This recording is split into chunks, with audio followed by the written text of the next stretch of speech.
এটা আমার তো সংবেদনশীল প্রশ্ন। কমিটি আপনারা পশ্চিম আসনের প্রার্থী ঘোষণা করেছেন, আপনি নিজেই প্রার্থী, এক্ষেত্রে পূর্ব আসনে আপাতত ইন্ডিয়া জুড়ে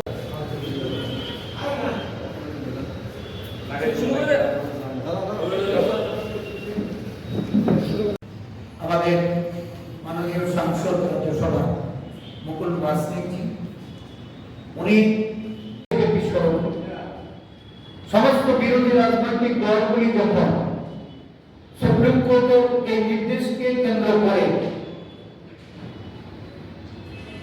বর্তমান শাসক দলের দিকে আঙুলে তুলে দেশব্যাপী একটা জনমত তৈরি করার লক্ষ্যে এগোচ্ছে, দেখা গেল কালকের দিনে সিটিজেনশিপ অ্যামেন্ডমেন্ট অ্যাক্ট লাগু করা হয়েছে। কারা লাগু করে সারা দেশব্যাপী আজ থেকে প্রায় 4 বছরের যে বিল পার্লামেন্টে পাস করার সুবাদে লাগু করার ক্ষেত্রে দেশব্যাপী একটা আন্দোলন, গণ আন্দোলন তৈরি হয়েছিল। যারা এই আইন চালু করার ক্ষেত্রে নিজেদের সরিয়ে ফেলেছিল, পিছিয়ে দিয়েছিল, এই নির্বাচনের প্রাক্কালে আবার এই আইন লাগু করে সংবিধানের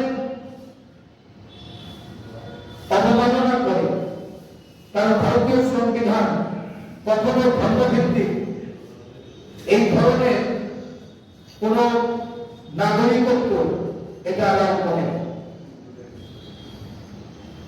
ভারতবর্ষের প্রতিবেশী 3টি রাষ্ট্র বাংলাদেশ, পাকিস্তান, আফগানিস্তান, সেই সমস্ত দেশে যারা সংখ্যালঘু হিন্দু, শিখ, বৌদ্ধ, জৈন, পার্সি এবং খ্রিস্টানদের, তাদেরকে ভারতবর্ষের নাগরিকত্ব দেওয়ার কথা বলে যে আইন পাস করানো হয়েছে, দেখা গেছে ভারতবর্ষের এই ডেমোগ্রাফি, ভারতবর্ষের মধ্যে এই নাগরিকতার যে অসাম্যতা তৈরি করে একটা অংশকে বাদ রেখে যারা এই নাগরিকত্ব আইন চালু করতে চেয়েছিলেন, এই সমস্যা সারা দেশব্যাপী যখন গণ আন্দোলনে পরিণত হয়েছে, আমাদের ত্রিপুরা রাজ্যেও এই নিয়ে আন্দোলন হয়েছে।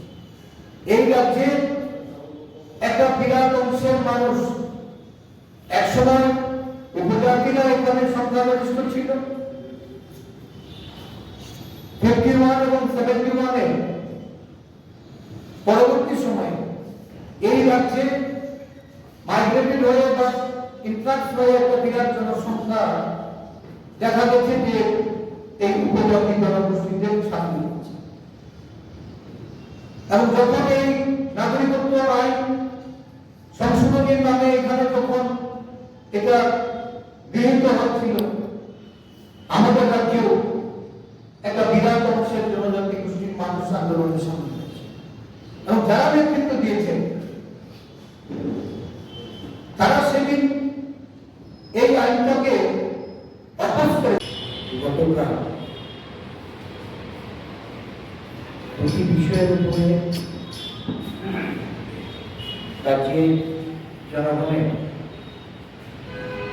দৃষ্টি আকর্ষণ করাতে চাইছে।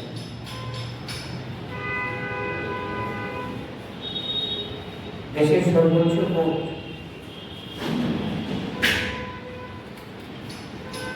ইলেকট্রাল বন্ড যে রায় দিয়েছিল 6 মার্চের মধ্যে যারা ইলেকট্রাল বন্ড পাঠিয়েছে তাদের নামের তালিকা এসবিআই ব্যাংকের পক্ষ থেকে নির্বাচন কমিশনে জমা দিতে হবে এবং এই তালিকা প্রকাশিত হবে।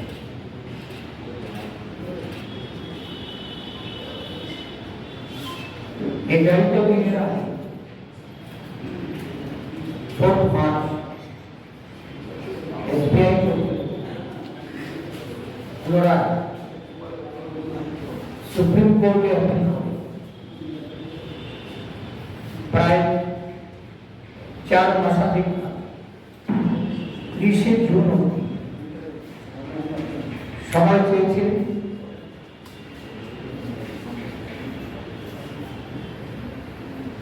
এর পরিপ্রেক্ষিতে